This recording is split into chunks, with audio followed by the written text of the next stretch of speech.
तो कूटस्थ चैतन्य के बारे में इंफॉर्मेशन होगी, खेचरी मुद्रा के बारे में इंफॉर्मेशन होगी। नेक्स्ट रहेगा प्राण कर्म के ऊपर।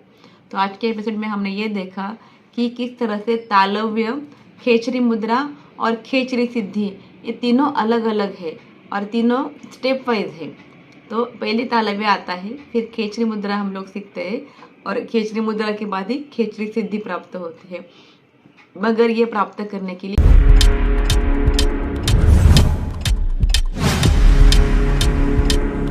नमस्कार श्रोते हो, मैं डॉक्टर सपना।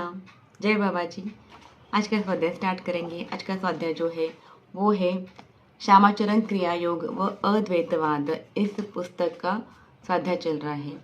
स्वाध्याय नंबर 1 के अंदर हमने देखा था कि किस तरह से ये बाह्य इंद्रिय है उससे परे जाके हमको अंतर इंद्रिय यानी चक्षु, ज्ञान चक्षु के तरफ ध्यान देना है। और जब उसको जागृत होता है तब हम लोग बाह्य जगत को अंधकार में हो जाके हम लोग अंतर जगत की यात्रा स्टार्ट करते हैं। और अंतर जगत की यात्रा ही अध्यात्म के अंदर बहुत इम्पोर्टेंट है। और भी दूसरा पॉइंट आता है जो कि पेज नंबर 3 से चालू हो गया है। उसके अंदर उन्होंने श्यामाचरण जी ने किस तरह से खेचरी मुद्रा और खेचरी सिद्धि के बारे में बताया है, क्यों वो करना चाहिए। क्रिया योग करते वक्त भी देखिए बहुत बार ऐसा होता है कि हमारा ध्यान कुटस्थ में रखना है और टंग को इनवर्ड यानी खेचरी मुद्रा करनी है। खेचरी मुद्रा के अब बहुत सारे किसी तरह करना है तो हमको टंग को इन्वर्ट करके तालू को लगाना है। तालू को लगा के उसको अंदर कुहर में जाना है, ऊपर तक जाना है, एपिग्लोटिस के पीछे तक उसको लेके जाना है। तो इसकी डिटेल इन्फॉर्मेशन आपको यूट्यूब के अंदर मिल सकती है कि किस तरह से खेचरी मुद्रा करना है।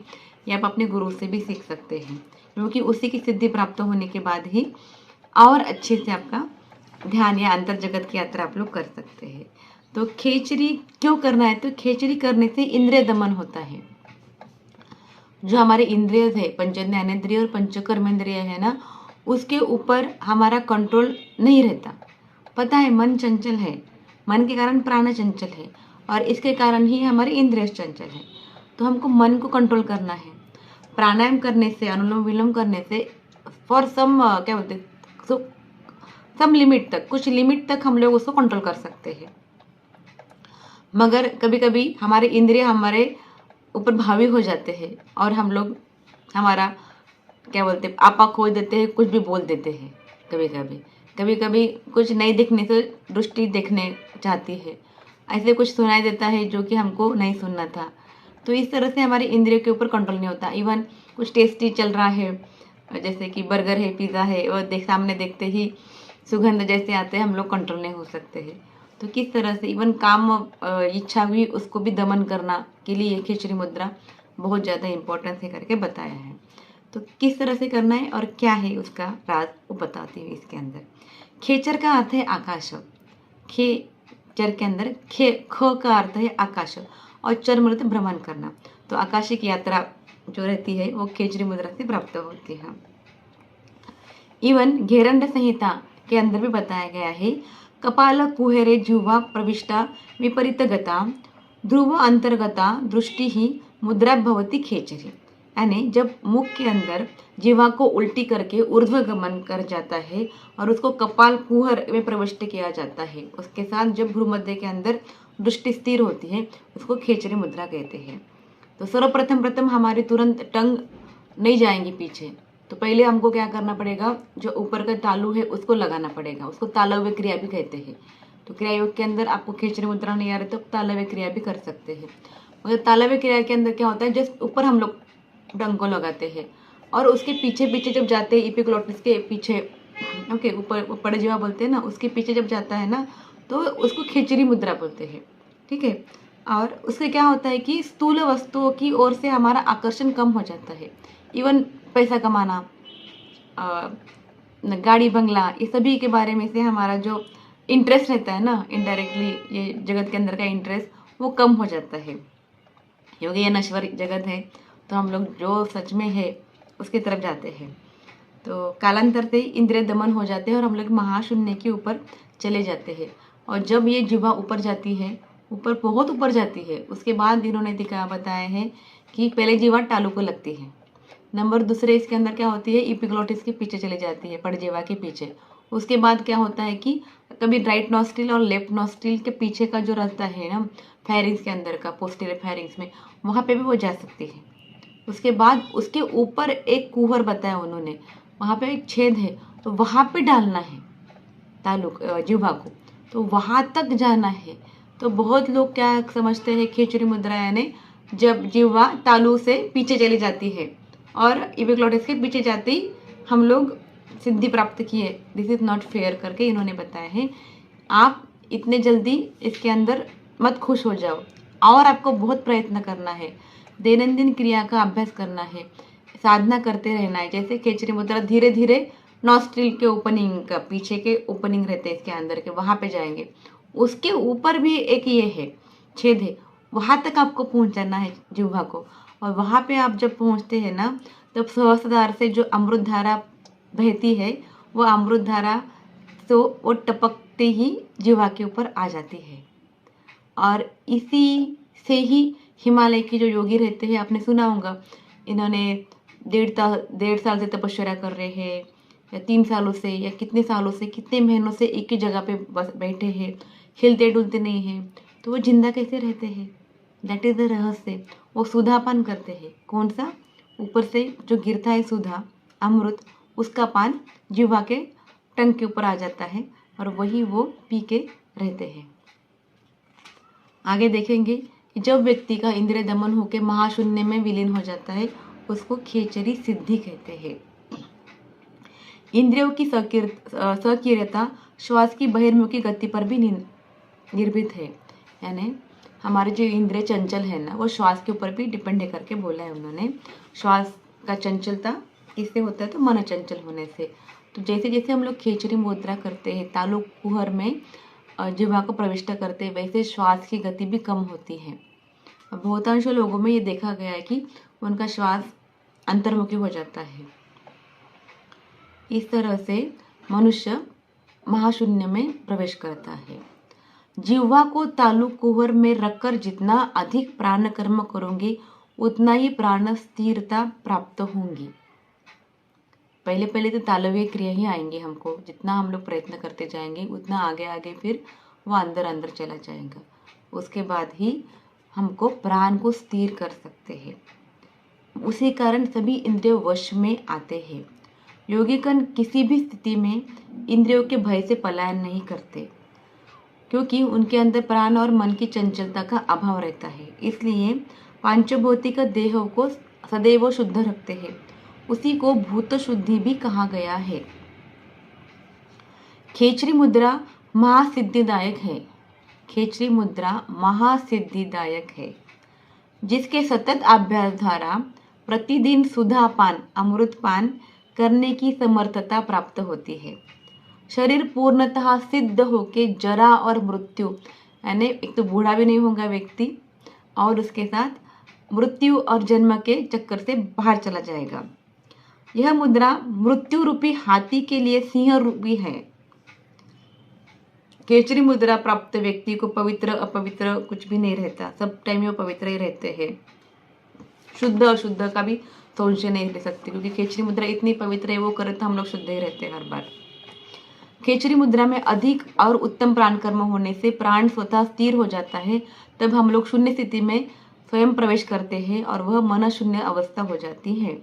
जिह्वा स्थिर रहकर कुटस्थ में ध्यान किया जाता है और जन्म मृत्यु के भय से प्रणितान प्राप्त किया जाता है। इसीलिए कहा जाता है जिह्वा उठने से इंद्रिय दमन होते हैं।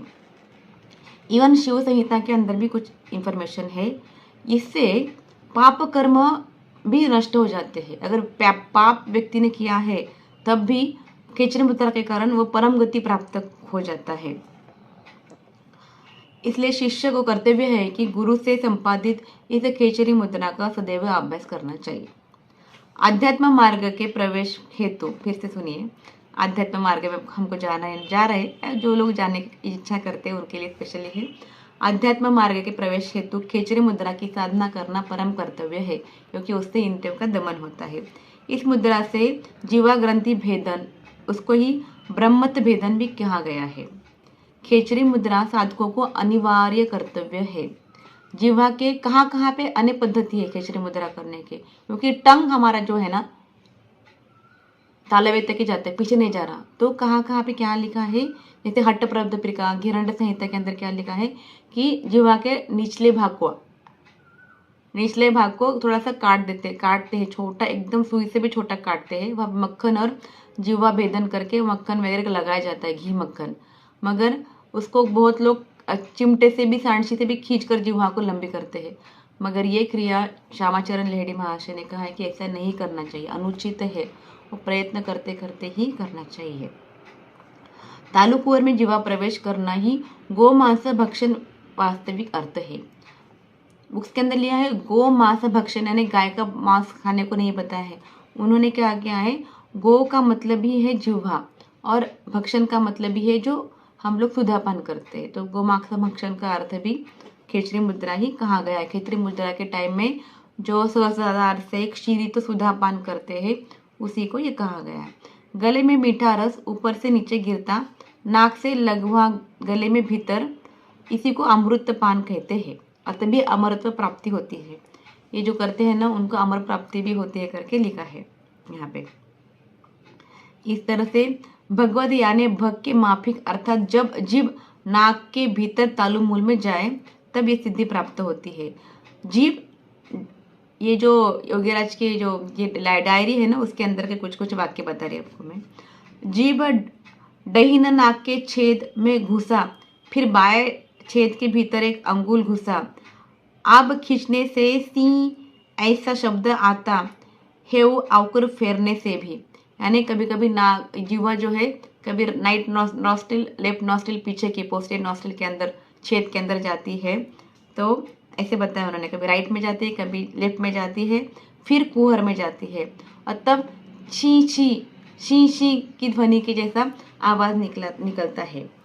जीभ दोनों नाक के छेद के ऊपर चला गया, जो शून्य बाहर सोई भीतर दिखलाई।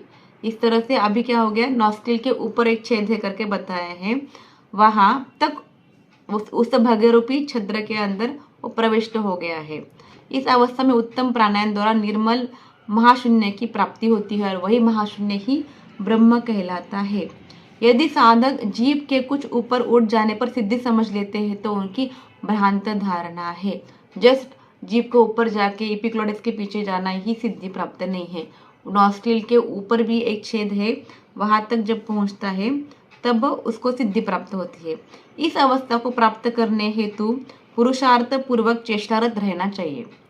खेचरी सिद्धि योगी ही वास्तविक काम पर विजय प्राप्त करने में सक्षम रहते हैं। समस्त इंद्रिय भावों में काम ही सर्वाधिक शक्तिशाली होता है, इसलिए कामजयी न होने से आत्मराज्य की स्थायी स्थिति प्राप्त नहीं की जा सकती।